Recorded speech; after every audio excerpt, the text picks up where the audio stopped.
YTN 방송엔 담기지 않은 취재 뒷이야기를 들어보는 시간입니다. 오늘 에필로그 Y에선 우크라이나 현지 소식을 누구보다 발빠르게 전해온 이승윤 특파원과 이야기 나눠봅니다. 지금 바로 만나보시죠.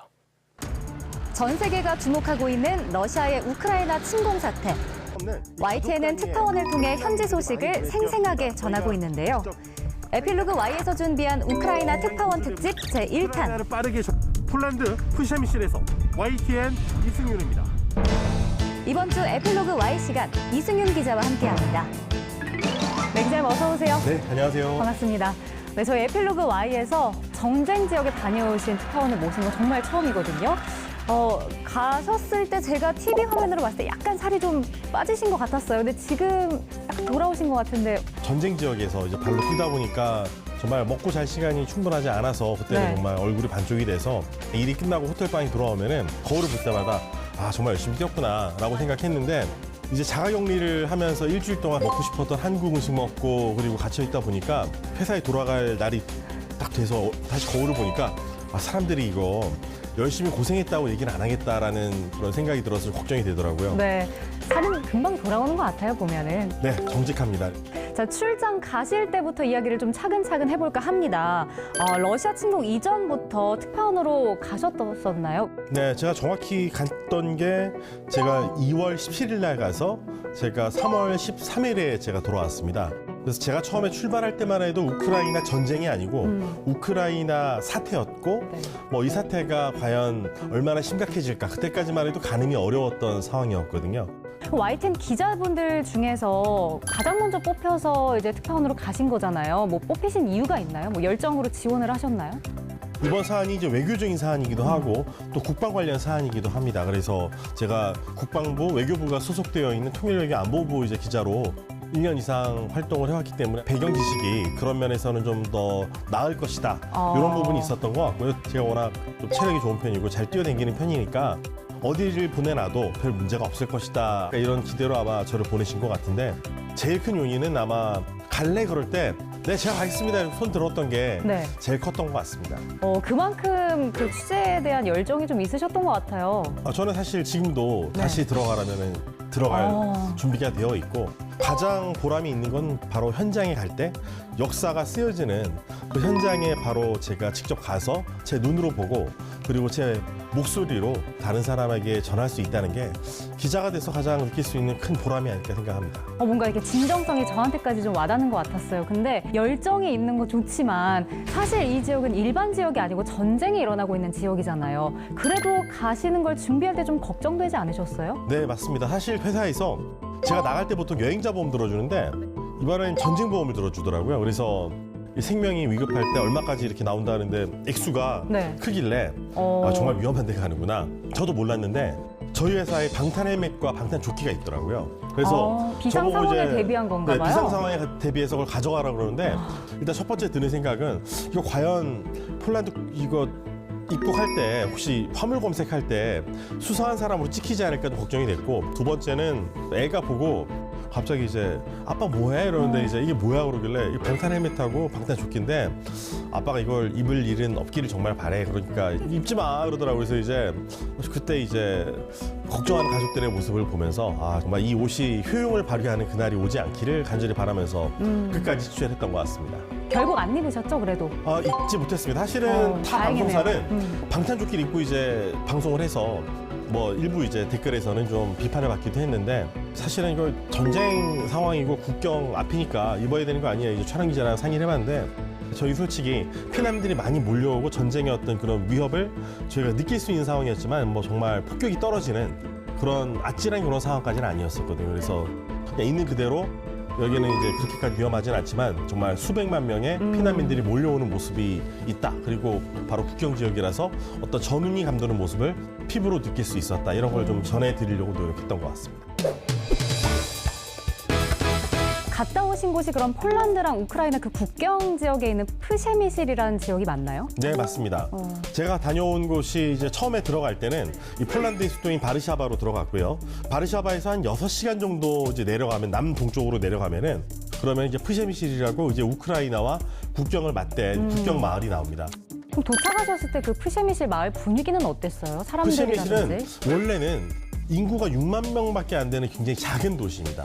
굉장히 아름답고 역사가 깊은 그런 도시였어요. 그래서 처음에는 야경이 너무 예뻐가지고 네. 야, 여기가 전쟁터가 맞아 이렇게 생각이 들었는데 이제 그 아름다운 도시가 피난민들의 그냥 살아있는 베이스 캠프로 변한 게 불과 며칠이 걸리지 않았습니다. 그러니까 기차역은 원래는 그냥 정말 고즈넉했어요. 그래서 야, 정말 일상의 여유로움을 볼 수 있었던 곳이 갑자기 모든 대합실이 피난민 센터가 돼버린 겁니다. 거기서 사람들은 영하 한 5도까지 이제 기온이 내려가서 추운데 그냥 오들오들 떨면서 이렇게 자는 사람들이 옆에 보이는 거예요. 그러니까 피난민들이니까 네. 거기서 자고 먹고 좀 자고 할 생활할 수밖에 수밖에 없는 거잖아요. 갈 데가 없으니까요. 네.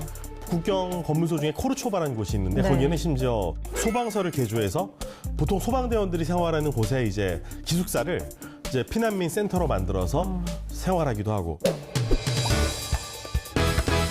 정말 많은 분들을 만나보셨잖아요. 뭐 인터뷰에도 많이 담으셨고요. 그분들한테서 좀 들은 기억에 남는 에피소드나 이야기들도 있나요? 네, 일단 이런 아마 질문을 받으면은 꼭 전해드려야겠다라는 생각이 좀 들어서 한번 추려봤습니다. 한 10분 정도 얘기할 수 있을 것 같아요. 많네요. 정말 사실은 15분 정도 생각을 했는데 네. 그래도 방송이니까 이제 축약해서 네. 그래도 정말 중요한 분들 꼭 기억해야 될 분들을 꼭 좀 거명을 해보자면 먼저 일단 세리게이 씨였는데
사실 조금 아쉬운 게 우크라이나로 들어가지 않은 점이 시청자 입장에서 좀 아쉬운 부분이 있어요. 사실 네. 후발대로 이제 양동훈 기자가 다녀오기도 했고요. 네. 좀 아쉽지 않으세요? 어떠세요? 그렇죠. 회사에서 이제 저보고 한 달 정도 되니까 이제 나와야 되겠다. 그래서 나오라 그랬을 때 사실은 뭐 반가움, 집으로 돌아가는 이 어떤 안도감보다는 키이우를 못 들어가고 우크라이나에서 현장 취재를 못 하고 가서 너무 아쉽다는 생각이 많이 들었어요. 근데 여행 금지 구역이라서 국가에서 일단 허락하지는 않았고 나중에 이제 예외적으로 이제 취재가 허용되긴 했는데 그건 이제 제가 나올 때 이미 그렇게 결정이 됐던 사안이고요. 사회에서 구성원들이 만약 규칙을 어겼을 때 저희가 앞장서서 매일 지적을 하는데 저희가 만약 그 여권법을 어기면서 들어가서 뭐 여러 가지 취재 활동한다 하더라도 누가 박수를 과연 쳐줄까? 그러면서 가지 않았던 것이 어떤 면에서 저는 제가 국민으로서 먼저 지켜야 될 의무를 다 해야 했다는 부분을 좀 말씀을 드리고 싶고요. 그래도 전쟁 지역에 가셨잖아요. 힘드신 부분 분명히 있었을 거라고요. 어떤 게 제일 가장 힘드셨어요? 처음에는 저희가 그래도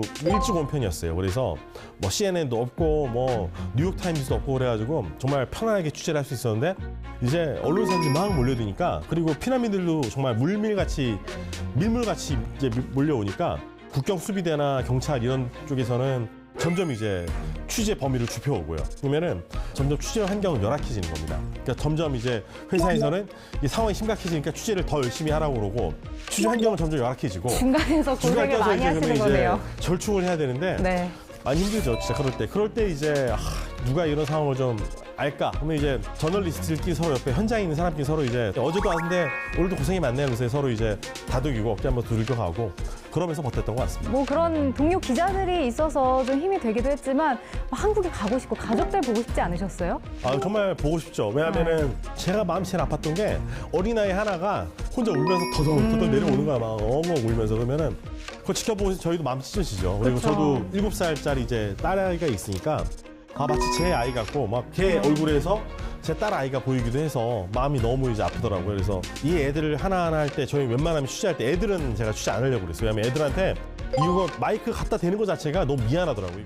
네, 그럼 마지막으로 좀 현장에서 담아왔던 이야기들 중에서 시청자분들께 못다한 이야기나 뭐 감사를 표하고 싶은 분이 있으신가요? 무엇보다 저는 우크라이나 이 시민들의 국민들의 이 아픔이 빨리 끝났으면 하는 바람입니다. 그래서 옆에서 그 아픔을 같이 공유하는 폴란드 국민의 어떤 그런 어려움도 빨리 끝나기를 바라고, 그리고 우리나라도 그런 면에서 많이 기여할 수 있고 좀 그분들의 어떤 부담을 덜어줄 수 있는 국제적인 역할을 많이 해야 된다는 생각이 많이 들고, 앞으로도 계속 관심을 갖고 저는 여러분들 잊어먹을 때쯤 되면 제가 꼭 좀 일깨워드리고 알려드리고 하는 역할을 하고 싶습니다. 네. 오늘 이야기를 쭉 들어보니까 진짜 이승윤 기자님은 말로만 하는 게 아니고 정말 현장에 직접 가서 발로 뛰는 그 생생함을 전해주는 진짜 진정한 기자라는 생각이 들었어요. 이번 취재 현장 경험 살려서 좋은 보도 계속해서 만들어주시길 기대하겠습니다.